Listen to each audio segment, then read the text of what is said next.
surface of the Earth, the crust, is comprised of a number of tectonic plates, which are constantly moving slowly at about the rate your fingernails grow.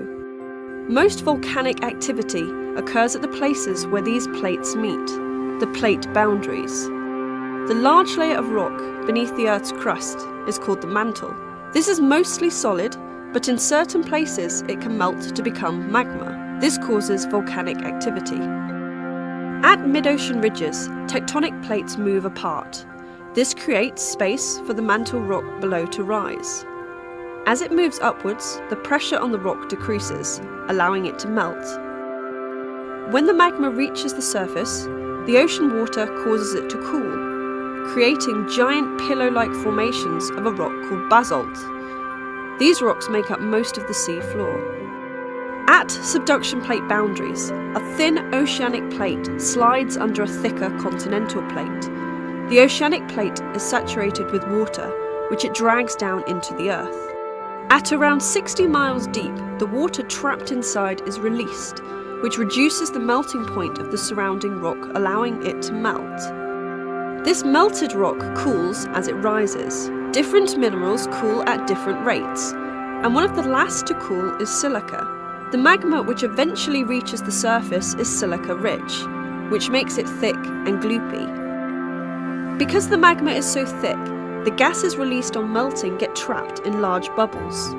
When one of these reaches the surface, it bursts. This is what causes an explosive volcanic eruption. There are also a number of so-called volcanic hotspots away from plate boundaries. Here, mantle rock is melted by a plume of heat originating from deep in the Earth. The Hawaiian Islands were formed over one such hotspot and still contain the world's most active volcano, Kilauea. Here since one of Hawaii's largest and most destructive volcanic eruptions, Kilauea spewed billions of yards of lava in the months that followed. Carter Evans is there tonight to see what's changed.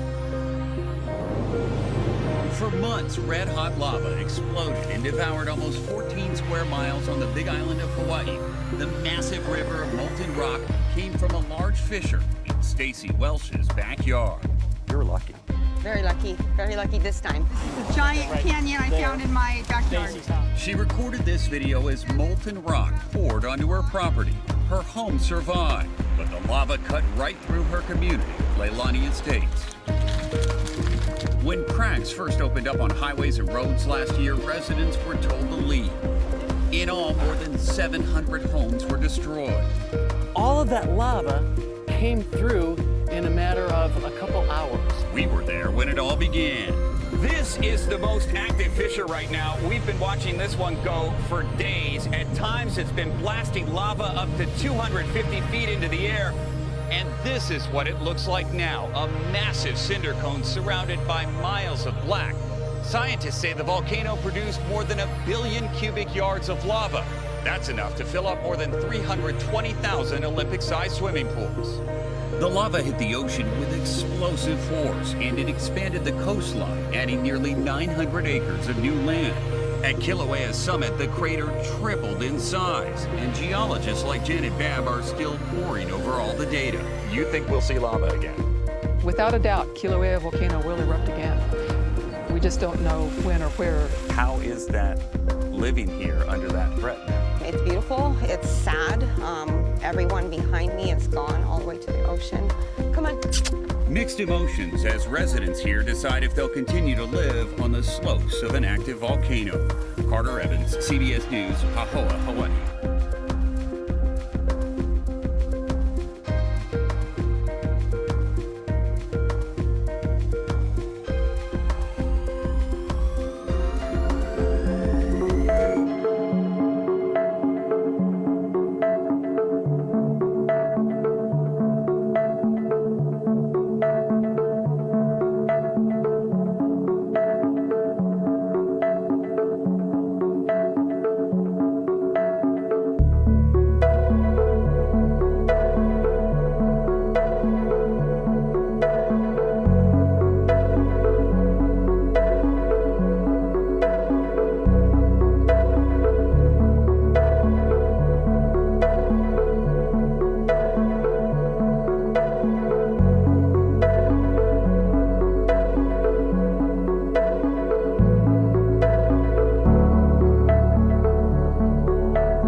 Today marks 1 year since one of Hawaii's largest and most destructive volcanic eruptions, Kilauea, spewed billions of yards of lava in the months that followed.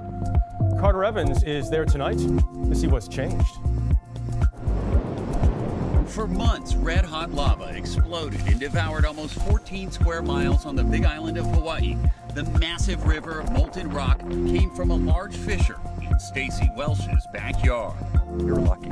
Very lucky this time. It's a giant canyon I found in my backyard. She recorded this video as molten rock poured onto her property. Her home survived, but the lava cut right through her community, Leilani Estates. When cracks first opened up on highways and roads last year, residents were told to leave. In all, more than 700 homes were destroyed. All of that lava came through in a matter of a couple hours. We were there when it all began. This is the most active fissure right now. We've been watching this one go for days. At times, it's been blasting lava up to 250 feet into the air. And this is what it looks like now, a massive cinder cone surrounded by miles of black. Scientists say the volcano produced more than 1 billion cubic yards of lava. That's enough to fill up more than 320,000 Olympic-sized swimming pools. The lava hit the ocean with explosive force, and it expanded the coastline, adding nearly 900 acres of new land. At Kilauea's summit, the crater tripled in size, and geologists like Janet Babb are still poring over all the data. You think we'll see lava again? Without a doubt, Kilauea volcano will erupt again. We just don't know when or where. How is that living here under that threat now? It's beautiful. It's sad. Everyone behind me is gone all the way to the ocean. Come on. Mixed emotions as residents here decide if they'll continue to live on the slopes of an active volcano. Carter Evans, CBS News, Pahoa, Hawaii.